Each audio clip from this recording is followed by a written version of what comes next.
Eu sou advogado especializado na área trabalhista e também atuo na área previdenciária. E assim eu vou começando aqui a falar sobre os direitos do empregador.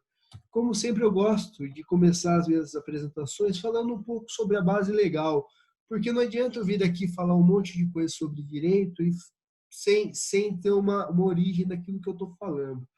O direito do trabalho ele tem a sua base legal na nossa Constituição Federal, na consolidação das leis trabalhistas famigeradas, que muita gente despreza, mas está aí para proteger tanto o empregado quanto o empresário. Basta seguir as regras que vai dar tudo bem. Convenções coletivas do direito do trabalho e também portarias, tá? É muito importante esse ponto, muitas pessoas às vezes esquecem, mas dentro do direito trabalhista nós temos obrigações acessórias, que muitas vezes são relativizados e o empresário esquece, são regulados por portarias do INSS, Receita Federal, muitas vezes também Caixa Econômica Federal, e esses são órgãos envolvidos na relação trabalhista, tá bom? O histórico do direito do trabalho, ele vem como uma ferramenta de proteção para limitar a exploração do empresário, que excedia alguns limites, desrespeitando princípios fundamentais do direito, como dignidade pessoa humana, impondo jornadas trabalhistas muito longas. Então, o direito do trabalho ele vem como uma ferramenta, um breque para essa situação que acontecia usualmente, tá bem? Limitações dos direitos dos trabalhadores, tá? Então, a gente sempre vira e fala, mas direito do trabalho é uma lei protetiva, prejudica o empresário. Mais ou menos, tá? O direito do trabalho, ele é uma limitação a um poder muito forte que o empregador tem sobre um trabalhador. Como assim, Guto? Como que você fala isso? Simples, o direito do trabalho, quando você contrata uma pessoa, essa pessoa está subordinada à sua vontade.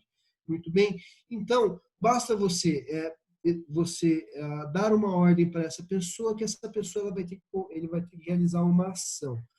Então, o direito do trabalho ele é uma limitação para essa subordinação do empregado, por essa subordinação que o empregado tem em relação ao empregador.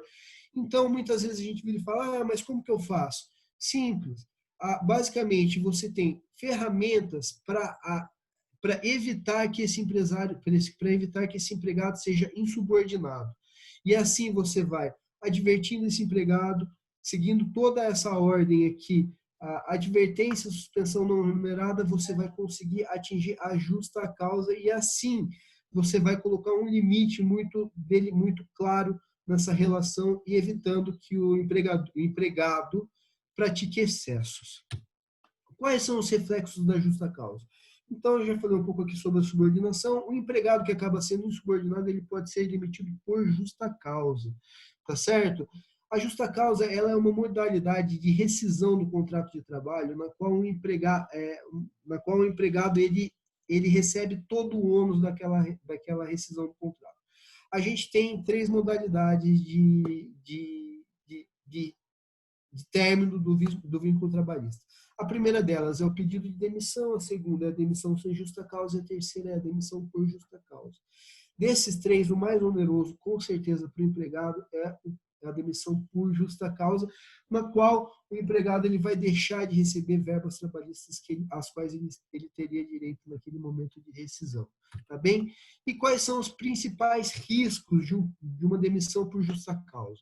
Investigações. Definitivamente, a rescisão do contrato de trabalho por justa causa é mais onerosa. Isso vai gerar uma insatisfação do empregado, que poderá fazer denúncias junto aos sindicatos, junto à Caixa Econômica Federal, junto ao Ministério do Trabalho e Emprego, que é o órgão máximo nessa instância, o órgão administrativo máximo nessa instância, e com certeza o risco maior, que é a reclamação trabalhista. Nesses casos, para evitar todo esse passivo, eu estou aqui para poder apoiá-los e eu agradeço enormemente a presença de todos que vieram aqui prestigiar a minha apresentação. E se eu tiver algum tempo, minha timekeeper, tem algum tempo, Carol? Sim. Eu estou aberto aqui a perguntas. Quem tem alguma pergunta para me fazer?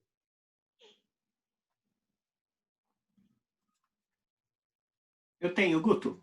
Ô, Marcelo, pois não? Nesse cenário novo aí da grande pausa, quais são os principais riscos ou o que mais tem acontecido de causas trabalhistas? Muito bem, Marcelo. Excelente pergunta. Os principais riscos nesse período da grande pausa, como as empresas estão tendo uma diminuição muito grande nos seus faturamentos, estão tendo dificuldades para movimentar suas atividades empresariais, elas têm tido problemas para cumprir com as obrigações mais básicas da relação trabalhista.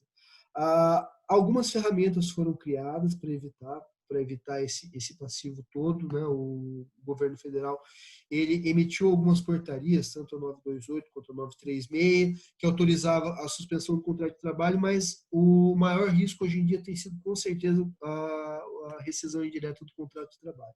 A reclamação discutindo isso, que atribui ao empresário todo o ônus sobre a demissão.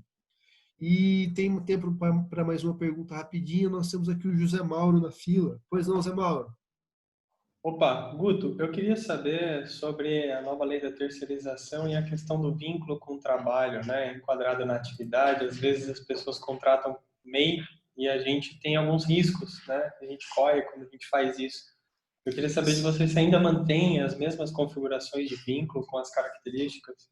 Ô, Zé Mauro, boa pergunta também. Muitas pessoas, a fim de diminuir o ônus da relação do trabalho, que é um ônus relativamente alto para o empresário, é uma conta que a gente costuma fazer, o empregado custa praticamente 2 vezes o valor que ele recebe, tá? E ele só recebe metade. Então, vamos supor que uma pessoa vai receber R$ 1.200, que é o salário mínimo na região do Vale do Paraíba. É, essa pessoa vai custar aproximadamente 1.800 a R$ 2.000 pro empresário, tá? E ela só recebe os 1.200, deduzido do FGTS, contribuição previdenciária. Então, para evitar esse passivo todo, muitos empresários eles acabam terceirizando e contratando MEIs. E Zé Mauro, essa pergunta é muito importante porque existe sim um risco muito grande e se ficar configurada a subordinação, a habitualidade, a onerosidade, como, como dentro daquela relação, esse vínculo trabalhista ele pode sim ser qualificado e a pessoa vai ter que arcar com toda aquela verba que ele economizou por um tempo, ele vai ter que arcar com um valor muito maior acrescido de multa e indenizações, com certeza. Obrigado pela pergunta aos dois.